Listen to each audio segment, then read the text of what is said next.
Hello दोस्तों, नमस्कार। तो आज मैं आप लोगों को पढ़ाने वाला हूँ राजस्थान के 5 पीरों के बारे में, जो कि RAS level 1, REET level 2, REET level 3। हर किसी एग्जाम में बीएसटीसी, पीटीटी, किसी भी एग्जाम की आप तैयारी कर रहे हो, चाहे 4th ग्रेड क्यों ना हो, आप इस छोटी सी वीडियो के माध्यम से उन 5 पीरों को समझ सकते हैं। अगर आपको वीडियो पसंद आए तो वीडियो को लाइक करें और चैनल को सब्सक्राइब भी कर सकते हैं। ठीक है, तो आज मैं आपको राजस्थान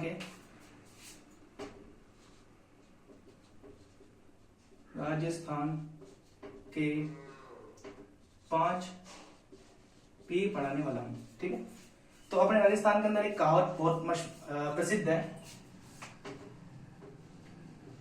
पाबू हड़बू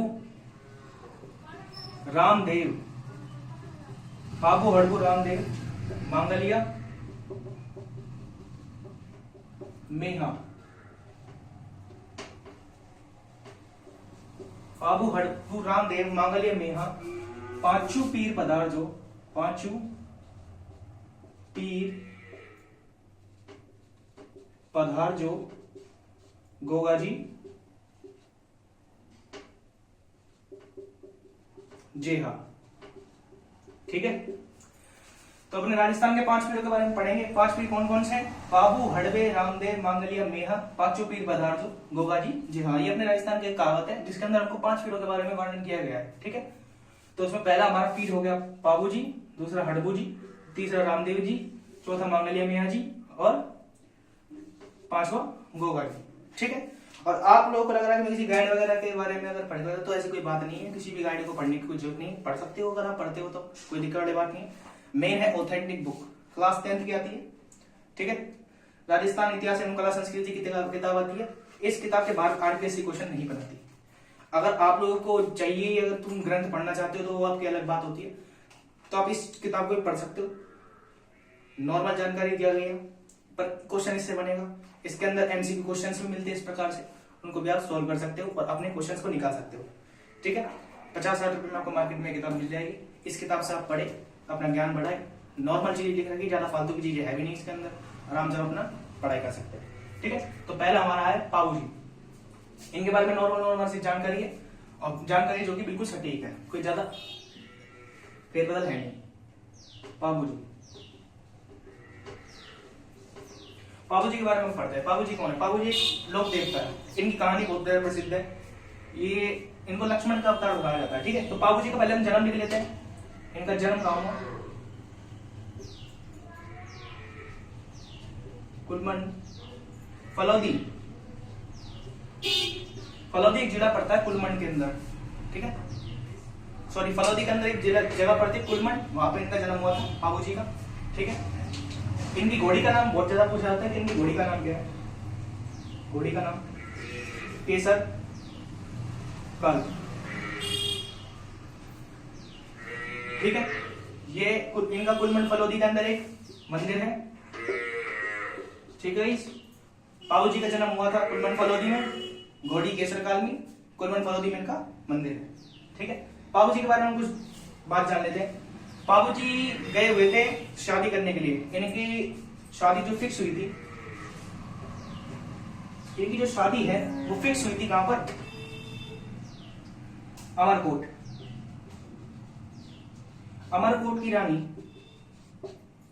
थी, उनसे इनकी शादी फिक्स हुई थी, जो कि सूरजमल सोडा की पुत्री थी। ठीक है, तो क्या बात हो गई थी? शादी करने के लिए चले गए थे, तो एक महिला थी, चारण महिला, जिसका नाम था देवल चारणी।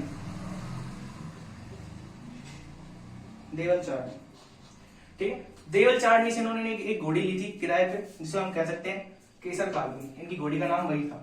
तो इन्होंने केसर काल में जो घोड़ी जब ली थी, तो उन्होंने देवल चारणी से वादा किया था कि यदि अगर कोई भी आपकी गायों को संकट आ जाए, तो मैं जहां पे मैं कुछ भी कर रहा हूँ ना, वहां पे शादी के टाइम पे फेरे लेना हुआ, खाना खाना हुआ, कुछ भी हुआ, तो वहां से मैं उठ के डायरेक्ट आपकी गायों को बचाने के लिए चला जाऊंगा। उस टाइम पे गायों की चोरियां हुआ करती थी।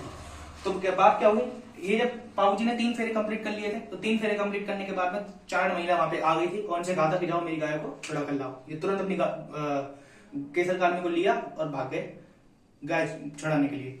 गाय को छुड़ा के लाए, लेकिन कहानी में ट्विस्ट आता है। इनका क्या था, इनका एक रिश्तेदार था जिंदराव खिची, जिंदराव खिची, ठीक है। तो देचू एक जगह पड़ती है, तो जिंदराव खिची क्या था, इनका बहनोई था, ठीक है। लेकिन इनसे कुछ प्रॉपर्टी के विवाद वगैरह चल रहे थे इनके, तो उस वजह से इनकी बनती नहीं थी, तो शादी में भी नहीं आए थे। तो इन्होंने देखा कि यार बाबू जी गए हुआ शादी में, तो मैं आके इनकी राज्य की गाय छुड़ा लूं, और ये जब छुड़ाने के लिए आएगा मैं इनको मार दूंगा। ऐसा ही हुआ, इन्होंने गाय तो छुड़ा ली, लेकिन जिंदराव खिची से युद्ध करते हुए देचू गांव के अंदर मारे गए। तो ये थी इनकी टोटल स्टोरी, ठीक है। थोड़ा सा रिवीजन कर लेते हैं। बाबू जी जन्म कुनमन फलोदी में, वहीं पर इनका मंदिर है। घोड़ी का नाम है केसर कालमी। शादी हुई थी अमरकोट की रानी सोहेलमल सोढ़ा की पुत्री से। 4 महिलाएं किसकी गाय छुड़ाने के लिए गए थे, देवल चरणी की। कहां पर ये मारे गए, देचू गांव फलोदी के अंदर, ठीक है। और बस इनके अंदर तो बाबू जी के अंदर तो इतना है। अब हम पढ़ते हैं थोड़ा सा हड़बू जी के बारे में, ठीक है। तो अपन अभी हड़बू जी के बारे में बात करते हैं।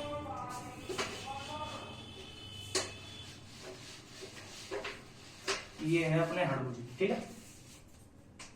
हड़बू जी के बारे में बात करते हैं। इनका मंदिर कहाँ पे, इनका मंदिर के बारे में पूछी जाती है। बेसिकली में 2-3 चीजें पूछी जाती है हड़बू जी। इनका मंदिर कहाँ है, बेगंटी गांव, ठीक है, फलोदी। इनका मंदिर बेगंटी गांव फलोदी में है। और सबसे बड़ी बात, इनकी वहां पर इनकी पूजा नहीं बल्कि इनकी बैलगाड़ी की पूजा होती है। जी हाँ, बैलगाड़ी की पूजा होती है। क्वेश्चन आ जाएगा कि यदि किस लोक देवता की, राजस्थान के किस लोक देवता की बैलगाड़ी की पूजा की जाती है, तो वो है हमारे हड़बू जी, ठीक है। इनकी कहानी बड़ी खतरनाक है। इन्होंने जो हमारे एक है, क्या नाम था उनका, हाँ, राव जोधा, ठीक है।